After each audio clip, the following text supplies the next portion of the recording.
singkat saja saya rasa ya, yang kan kembali lagi ke dalam bioreaktor tuh ujung-ujungnya adalah kita ingin mendapatkan laju reaksinya.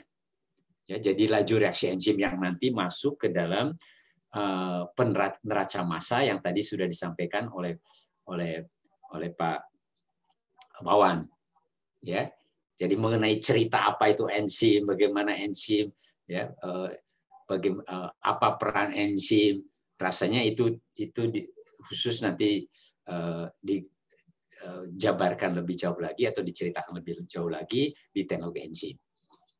Ya, jadi yang kita akan ambil informasi yang penting dari sini adalah nanti laju reaksinya. Jadi laju reaksi enzim itu seperti apa? Ya, jadi rasanya ini sudah tahu ya. Jadi sel yang bisa bertumbuh, bisa berkembang, yang memanfaatkan nutrien itu, kemudian menghasilkan sel itu yang baru atau menghasilkan produk, itu di dalamnya melibatkan berbagai macam enzim. Ya. Jadi enzim ini berperan sangat penting ya di dalam perubahan yang terjadi di makhluk hidup, termasuk di dalam tubuh kita. Ya. Jadi enzim ini sebagai katalis yang sangat penting sehingga bisa reaksi tersebut berjalan lebih cepat. Ya. Jadi semua makhluk hidup itu memanfaatkan enzim ini. Nah, ini metabolisme rasanya sudah diperoleh ya, mungkin di dasar-dasar bioproses ataupun di mata kuliah yang lain ya. Ini secara umum kita tahu bahwa tapi ini semua melibatkan semuanya ini melibatkan enzim yang terjadi ya, atau enzim yang berperan. Ya, jadi enzim ini bisa banyak sekali. Jadi untuk menjalankan reaksi ini bukan cuma puluhan, mungkin ratusan enzim bisa terlibat di dalam sel tersebut. Ya, apalagi kalau sudah makrosel, yaitu itu banyak sekali yang enzim yang akan terlibat di dalam langkah-langkah di dalam metabolisme itu. Nah, tadi sudah kita tahu bahwa enzim adalah katalis biologi ya, yang pada intinya adalah protein ya, dengan berat molekul yang besar. Nah, protein itu akan ada ikatan-ikatan peptida tadi ya, sudah disampaikan. Dan yang hebatnya lagi adalah memang enzim itu bekerja spesifik ya. Ya, ini yang luar biasa sebenarnya ya, di dalam sel tersebut, bahwa enzim tersebut bekerja sangat spesifik terhadap reaksi tertentu atau dalam lingkungan tertentu. Ya, ini nanti akan dieksplor lebih jauh, saya rasa di enzim ya. Jadi ini fotonya, ya katanya begitu, ya berbentuk globular, jadi bentuk kompleks begitu ya. Nanti ada holoenzim yang merupakan gugus non-proteinnya, terus kemudian ada gugus yang proteinnya apa. Jadi ini nanti dibicarakan di enzim, seharusnya sih mungkin udah dibicarakan ini. Dan kemudian untuk berfungsi ada koenzim dan ada kofaktor. Ya, apa bedanya koenzim dan apa bedanya kofaktor? Ya, itu dipelajari di teknologi enzim lebih jauh lagi ya. Jadi ini definisinya saja ya. Kofaktor itu apa dan koenzim itu apa ya.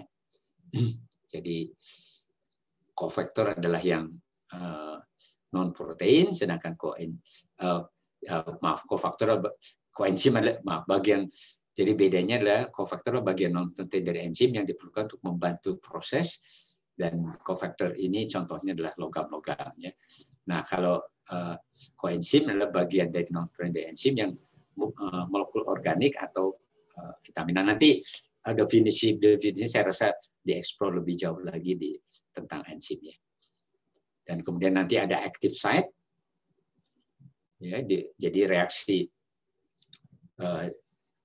enzimatik ini di dalam enzim ada sisi aktifnya.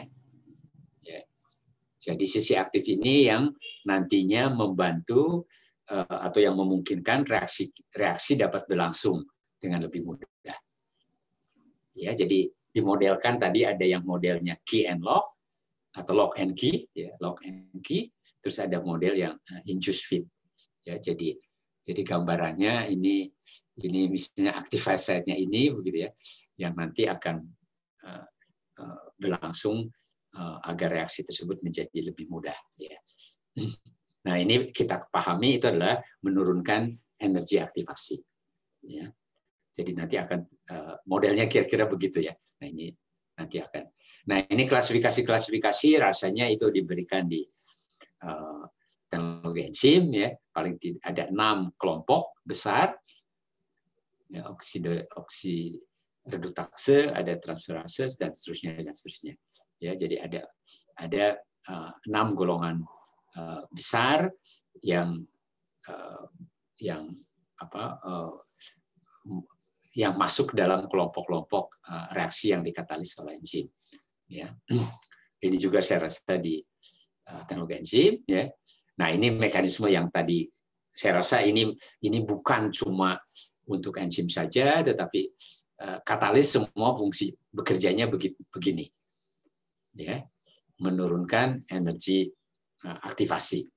Ya, jadi dari reaktan kemudian membentuk kompleks, ya, dan kompleks ini akan kompleks ini nanti yang antara enzim dengan substrat untuk kompleks itu akan menurunkan energi aktivasi. Nah, ini kan energi aktivasi ini yang harus dilewati.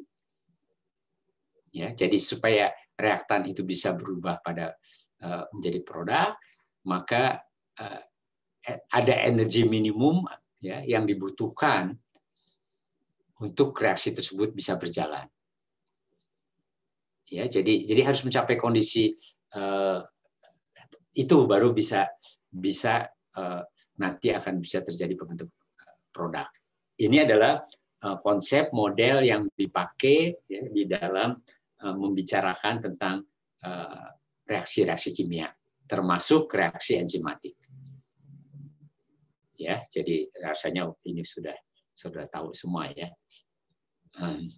Nah, ini juga saya rasa sudah sangat tahu ya.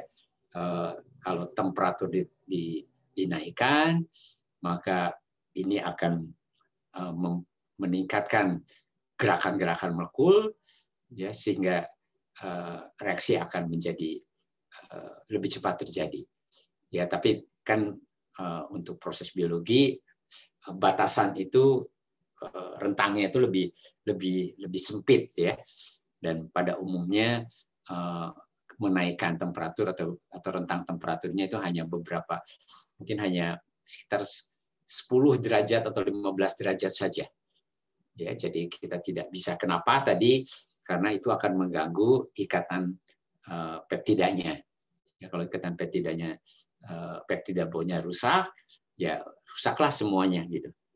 Ya, jadi ikatan peptidanya tidak boleh rusak sama sekali.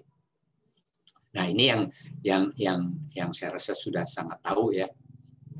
Jadi para mahasiswa sudah tahu bahwa akan terbentuk kompleks enzim substrat ya, yang nantinya akan menurunkan energi aktivasi. Ya, jadi energi aktivasinya akan turun dari kompleks enzim substrat tersebut. Ya, jadi ini yang mekanisme yang berlaku bukan hanya untuk enzim saja, tapi semua reaksi kimia itu mengalami hal seperti ini. Jadi jadi peranan dari katalis itu adalah menurunkan energi aktivasi. Ya, jadi karena kita tahu juga walaupun dia biological processes, tentunya tetap dia reaksi kimia gitu ya. Hanya saja si katalisnya menggunakan biokatalis, apakah itu enzim ya. Ya, jadi sebetulnya enzim atau sel sendiri sebenarnya si enzim yang bekerja di dalamnya ataupun yang bekerja hakikinya itu adalah enzimatik. Ya, jadi ini yang kita ketahui ya, jadi tidak mengubah delta G sama sekali, tidak berubah. Ya. Oke, jadi ini yang model ini model yang digambarkan ini untuk memudahkan saja ya, hipotetik model ya antara substrat dengan enzim. Nah itu kan ada yang model lock and key, ada yang model induced feed begitu ya. Jadi sehingga si substrat masuk ke active site-nya dari enzim, terus kemudian menurunkan energi aktivasinya, terus kemudian nanti produknya dilepas begitu ya. Tetapi enzim bisa dipakai lagi. Ya, jadi saya rasa, nah ini ya jadi ini yang kita akan laju dan order reaksi. Jadi intinya adalah reaksi-reaksi enzimatik yang akan kita pakai itu adalah bagaimana mengekspresikan laju reaksi. Ya, baik itu laju reaksi penggunaan substrat ataupun laju reaksi pembentukan produk. Ya, jadi mengekspresikan itu. Ya, nah jadi itu adalah peran yang penting saya rasa di dalam. Jadi nanti membicarakan kinetik untuk enzim. Nah, bagi kita selain peranan dan sebagainya itu memang peranan enzim, buat apa enzim dan sebagainya ya, itu informasi yang penting ya untuk kita ketahui. Enzim itu bekerja yang bagaimana, untuk apa ya, terus nanti bisa peranannya bagaimana saja itu. Tetapi di dalam penggunaan oleh kita sebagai engineers di dalam bioreaktor adalah mengetahui laju reaksinya bagaimana sih. Oke, dia berperan mengubah, berperan untuk mengurangi substrat, berperan membentuk produk. Tapi yang penting buat kita sih itu hal yang penting ya, jelas. Tapi bagi kita sebagai engineer itu adalah mengetahui laju reaksinya seperti apa. Kalau kita inginkan produk, bagaimana kecepatan pembentukan produknya? Ya, bagaimana kalau kita pengen tahu biomasa ya, yang kita perlukan biomasa, berapa laju pembentukan biomasanya? Ya, jadi ekspresi laju reaksi itu. Itu yang penting, pesan yang penting. Ya, jadi nanti ekspresi laju persamaan laju reaksi itu yang kita akan manfaatkan, kita gunakan di dalam persamaan raca massa. Ya, jadi dalam persamaan itu berarti persamaan matematik. Nah, persamaan matematik itu yang kita manfaatkan atau kita gunakan ya untuk memprediksi berapa sih nanti produk yang terjadi atau bagaimana mau optimasi supaya produk yang kita inginkan produktivitasnya paling tinggi. Ya. Nah, tapi kan itu dipengaruhi oleh kondisi ya. Baik itu oleh kondisi termasuk temperatur, termasuk mungkin nanti viskositas kalau itu, dan atau termasuk reaktornya seperti apa. Ya, ukuran reaktornya segede apa, atau reaktornya mau dipecah-pecah dan sebagainya. Nah, itu adalah bagian-bagian dari yang kita perlukan atau yang kita akan pelajari di dalam bioreaktor. Ya, kembali lagi ini bukan cuma untuk bioreaktor aja, tetapi juga untuk reaksi kimia, kan reaktor kimia sama aja. Ya, ada pertanyaan mungkin?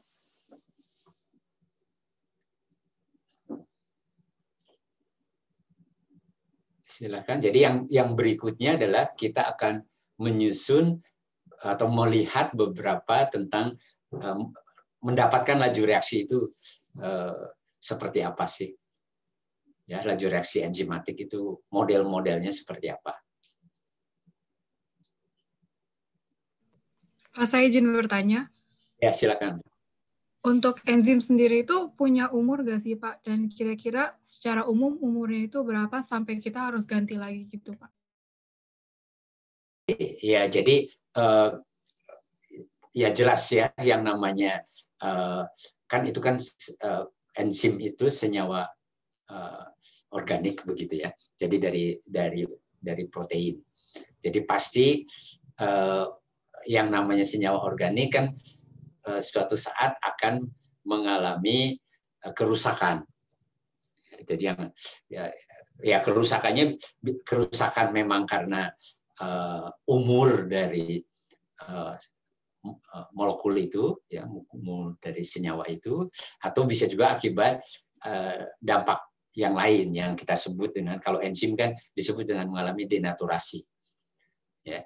Nah, tidak ya di berapa lama enzim itu bertahan dan umurnya berapa lama itu bermacam-macam. Maka itu kenapa selalu atau penting juga mengetahui nanti konstanta kerusakannya. Ya, jadi konstanta kerusakan enzim itu perlu. Jadi bukan hanya si enzim itu bekerja mengubah dari substrat menjadi produk, tetapi juga nanti akan laju reaksi itu akan dikurangi dengan konstanta kerusakan dari si enzim tersebut. Ya, jadi secara alamiah enzim itu akan mengalami kerusakan. Tapi tidak bisa artinya bukan tidak bisa, jadi kita harus melihat nanti ke data-data yang ada untuk enzim ini kerusakannya seberapa cepat begitu. Ya, jadi itu yang nanti di dalam penggunaan enzim, maka itu dalam penggunaan enzim yang bisa kita pakai berulang-ulang itu pada umumnya kita immobilize. Ya, jadi kita perangkap, ya, karena kalau si enzimnya dalam yang walaupun dia molekul yang agak besar, tetapi kan memisahkannya tidak mudah, ya, kalau kita gunakan dalam model yang si enzimnya terlarut. Maka itu kenapa enzim-enzim yang komersial pada umumnya dalam kondisi terimobilisasi, ya, diperangkap atau ditempelkan. Nah, itu akan mempengaruhi juga umur dari enzim. Ya, jadi beberapa enzim yang dipakai untuk konversi glukos menjadi fruktos misalnya, itu kan isomerase glukos fruktos, itu mungkin bisa beberapa minggu, bahkan bisa sampai bulan, bisa dipakai itu mungkin bisa beberapa minggu baru kemudian nanti rusak. Ya, bahkan bisa sampai 1 bulan kalau operasinya berlangsung dengan baik atau dijaga dengan baik. Jadi beragam sekali. Jadi, tapi bahkan ada yang hanya beberapa hari aja udah rusak gitu. Ya, jadi itu yang bisa beragam, ya. Berapa umur dari enzim. Itu Priscilla yang bisa jawab. Mungkin ada lagi yang lain? Makasih, Pak.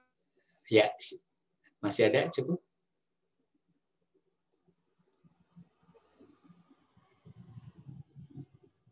Ya, oke. Jadi kita akan masuk ke reaksi enzim.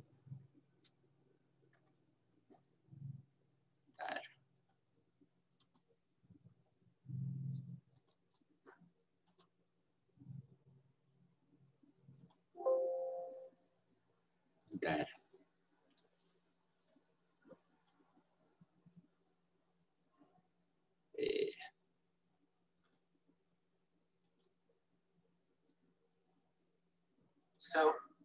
Ya, kita akan masuk ke jadi ekspresi, bagaimana mengekspresikan ini. Ada video 4 menitan, ya, dari Akademik Khan. Ya, mungkin saya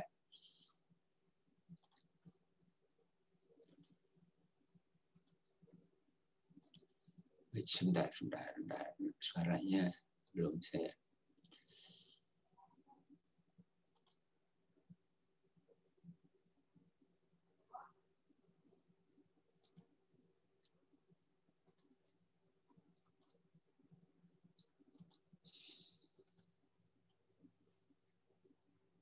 So we're going to talk about enzyme kinetics today. But first, let's review the idea that enzymes speed up reactions by lowering the delta G of the transition state, or lowering the activation energy of a reaction. And also remember that for this to happen, the reacting substrate, which I've called S, will bind to the enzyme E to form the enzyme substrate complex ES before being turned into product P. Also remember that enzymes aren't used up when they catalyze reactions, and that's why we have this E at the end of the equation. Now, there's a general method of thinking that we want to use when talking about enzyme kinetics, and that's what I'm going to talk about today. Now, when we think about kinetics, we want to simplify a reaction as a change from A to B. And you may remember that the rate of this change from A to B would be equal to some rate constant K, which is dependent on the environment of the reaction, multiplied by the concentration of our starting material A. So for our sequence that I mentioned before, E plus S going to ES going to E plus P, we'd have two reactions going on, 1 and 2, which would each have their own rate equation. Rate 1 would be equal to rate constant K1 times the two starting material concentrations, which are E and S, while rate 2 would be equal to K2 times the concentration of one starting material, ES. Notice that the reaction 1 has two reactants, E and S, while reaction 2 only has one, which is the ES complex. So what do we mean when we say rate? Well, the rate of a reaction is the speed that the reaction goes at, and we can also call it V, which is a symbol for speed. And for our entire reaction of transitioning S to P, our product, the speed would be equal to the rate of change of our concentration of product with respect to time. Or for those of you who aren't really big fans of calculus, the change in P, delta P, over a change in time, delta T. So to increase the rate that we get new product, we could do this by either increasing the substrate concentration or by increasing the enzyme concentration, since we're going to assume that the K value is constant and can't be changed.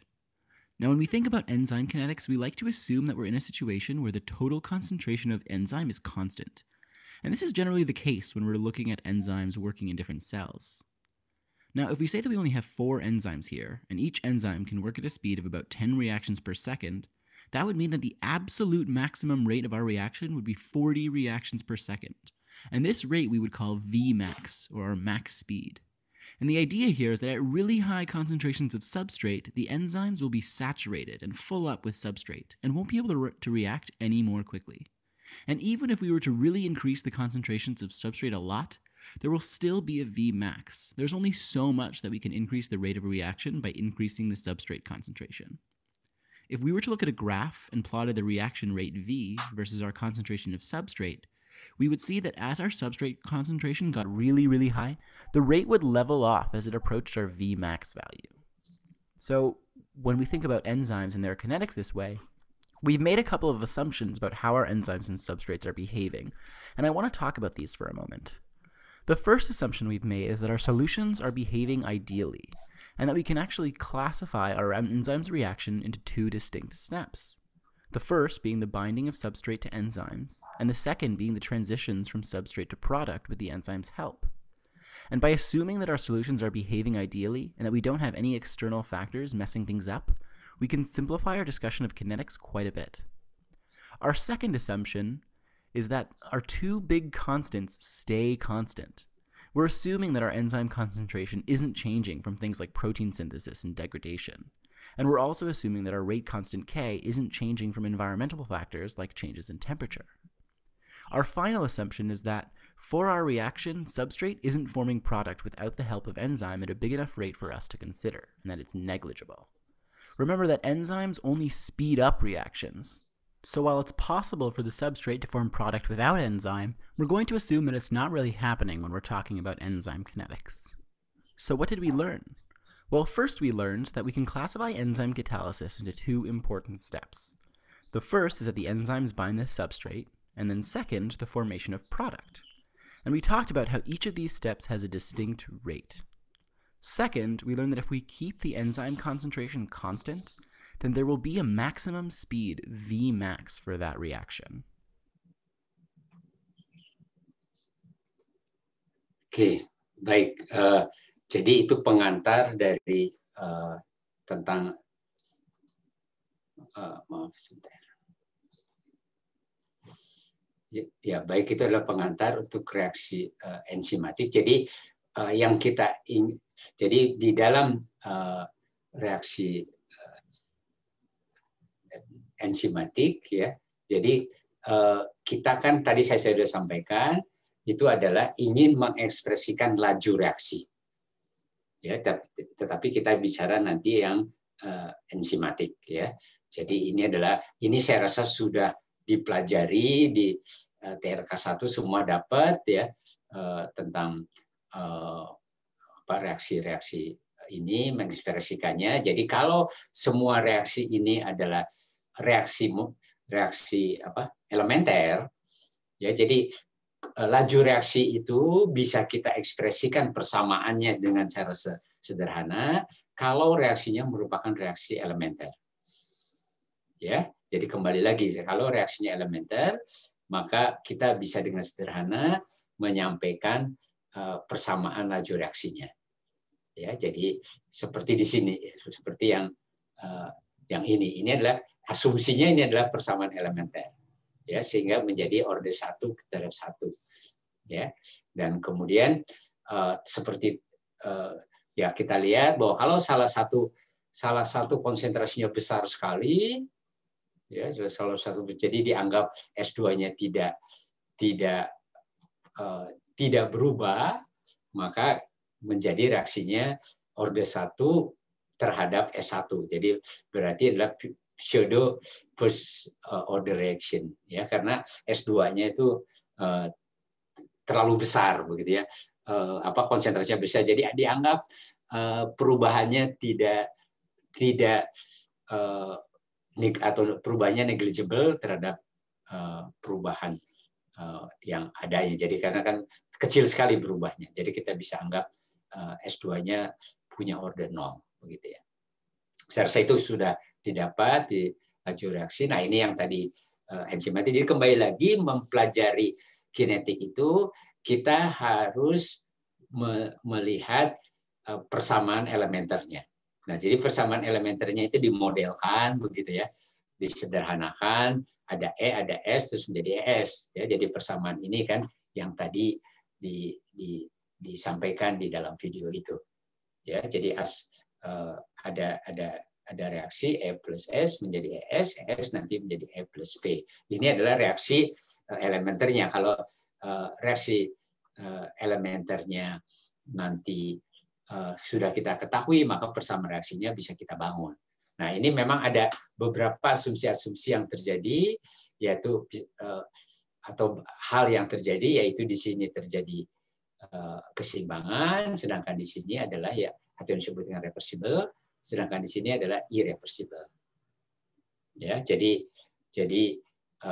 ini adalah jadi kecepatannya yang dari membentuk produk itu tidak balik lagi, ya, kembali ke yang kembalinya itu relatif kecil, begitu, ya, menjadi reaksi yang irreversible. Nah, ya tergantung. Jadi kita bisa lihat, bisa saja yang sederhana kalau kecepatan reaksinya itu menjadi pseudo first order. Ini terjadi kalau konsentrasi substratnya besar, ya, sehingga substrat tidak terlihat dengan waktu, ya, relatif perubahan substrat dalam waktu relatif kecil sekali. Ya, ini adalah first order-nya terhadap konsentrasi enzim. Ya, jadi ini bisa saja terjadi. Ya, bisa saja terjadi. Ya, terus kemudian ini yang Michaelis-Menten. Jadi Michaelis-Menten itu disebut juga saturation kinetik. Jadi laju reaksi itu mengalami kejenuhan. Jadi maksud dimaksudkan kejenuhan itu adalah yang tadi itu sebenarnya substratnya ditambahkan, kecepatan akan mencapai kecepatan maksimum. Ya, itu yang diungkapkan oleh Michaelis-Menten yang dikenal dengan saturation kinetic. Ya, jadi itu terjadi kalau semua active site, ya, jadi kalau semua active site dari semua active site dari enzim akan terpakai oleh substrat. Di video tadi diperlihatkan. Jadi enzim berada dalam kondisi yang jenuh. Jadi substrat ditambahkan berapa banyak pun nggak mempercepat reaksi gitu. Itu yang disebut dengan Vmax. Nah, Michaelis-Menten tuh melihat itu, ya, dia menyebutnya adalah saturation kinetic, ya. Jadi ini nama orang, ya, Michaelis-Menten. Ya. Saya tidak tahu dibaca betulnya apa, ya. Tapi kita mengetahuinya Michaelis-Menten, ya. Nah, jadi ini adalah model reaksi elementer yang dipakai. Ya, jadi model elementer yang dipakai adalah E ditambah S, kemudian terjadi keseimbangan, itu reversible, tapi S berubah jadi produk, itu irreversible. Dan kemudian si enzimnya tidak mengalami tidak berkurang. Jadi kalau tadi ada pertanyaan, enzim itu mengalami kerusakan, sebetulnya iya. Ya, jadi enzim mengalami kerusakan. Tapi kita di sini diasumsikan laju perusakan enzimnya relatif kecil, sehingga si enzim diasumsikan di sini tidak rusak, ya, dan juga tidak terkonsumsi. Ya, jadi si enzim tidak mengalami kerusakan dan juga tidak terkonsumsi. Jadi artinya E itu enzim ini adalah enzim bebas, dan kemudian enzim membentuk kompleks, nanti dilepas jadi enzim lagi. Ya, jadi enzim tidak mengalami perubahan, ya, dan juga tidak rusak. Ya, sehingga total enzim, total mol enzim itulah total mol enzim awal dikurangi dengan mol enzim yang terikat dalam bentuk kompleks. Nah, di dalam penyelesaiannya ini bisa menggunakan dua asumsi. Ya. Jadi intinya adalah turunkan dulu, karena reaksi ini sudah reaksi elementer. Ya, jadi reaksi ini adalah reaksi elementer. Kalau reaksi elementer, maka kita bisa menurunkan laju reaksi untuk masing-masing tahapan. Nah, kemudian untuk bisa menyelesaikan, maka digunakan dua asumsi. Jadi asumsi yang pertama adalah rapid equilibrium. Jadi yang tahapan pertama ini, jadi reaksi yang pertama ini, ya, reaksi ini itu cepat sekali mengalami keseimbangan. Ya, yang itu adalah asumsi yang pertama. Asumsi yang kedua adalah menggunakan quasi steady state. Jadi quasi steady state atau kondisi tunak semu. Jadi diasumsikan nanti si ES ini, si kompleks ini dalam kondisi steady state. Ya, jadi konsentrasi ES-nya itu tidak berubah. Nah, itu akan mempermudah dan mengekspresikan laju reaksinya menjadi lebih mudah. Ya, jadi intinya adalah dua asumsi tersebut digunakan agar kita bisa mendapatkan persamaan laju reaksi. Intinya itu saja. Ya, jadi kalau tanpa asumsi tersebut, maka persamaan laju reaksinya menjadi tidak sederhana. Nah, tinggal nanti dibuktikan begitu. Ya, jadi kembali lagi model laju reaksi tersebut, ya, kita modelkan menjadi persamaan elementer, turunkan laju reaksi atau ekspresikan kalau elementer kan kita bisa menyatakan laju reaksi dari masing-masing tahapan.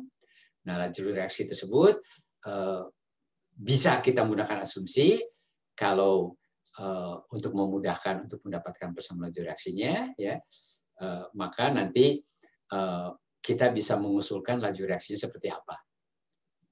Ya, jadi persamaan laju reaksinya seperti apa. Jadi dengan asumsi seperti ini, maka laju reaksinya persamaan laju reaksinya menjadi seperti ini. Nah, nanti tinggal dibuktikan. model itu, laju reaksi yang dibentuk dengan menggunakan model itu cocok nggak dengan data percobaan gitu. Ya, jadi sebenarnya intinya itu gitu. Ya, jadi inti menurunkan persamaan itu nanti kita lihat mau pakai model yang pendekatan mana saja, nanti akan didapat persamaan laju reaksi, ya, dari persamaan laju reaksi. Jadi persamaan laju reaksi yang dipakai, ya, misalnya nanti kita akan dapat persamaan laju reaksinya ini kalau menggunakan pendekatan rapid equilibrium approach, ya. Nanti akan berbeda di konstantanya. Jadi kalau nanti menggunakan coercive steady state, maka persamaannya mirip gitu. Ya, jadi persamaannya akan mirip, ya. Ya, jadi persamaannya akan mirip, tetapi nanti akan berbeda di konstantanya. Ya, jadi saya rasa mungkin yang penting untuk saya sampaikan di sini itu adalah untuk mendapatkan persamaan laju reaksi, pada umumnya kita menggunakan dulu model reaksi elementernya. Ya, kita bangun model reaksi elementernya. Nah, untuk mendapatkan persamaannya bisa saja kita menggunakan asumsi-asumsi. Ya, sehingga kita mendapatkan nanti persamaan ekspresi laju reaksinya seperti apa. Ya, kemudian dari situ nanti dibuktikan dengan persamaan atau dengan percobaan. Ya, jadi kalau antara persamaan laju reaksi yang kita bangun itu cocok dengan data percobaan, maka kita menyatakan bahwa model elementer yang kita bangun itu bisa diwakili dengan laju reaksi yang saya punya.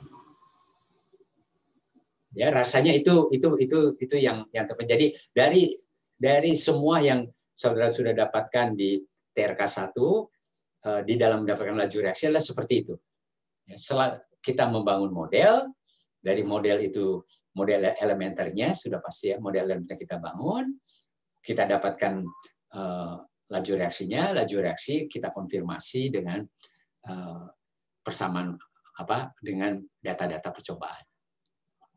Jadi kalau data percobaan model itu cocok dengan data percobaan, maka kita mengatakan model reaksi elementernya tepat.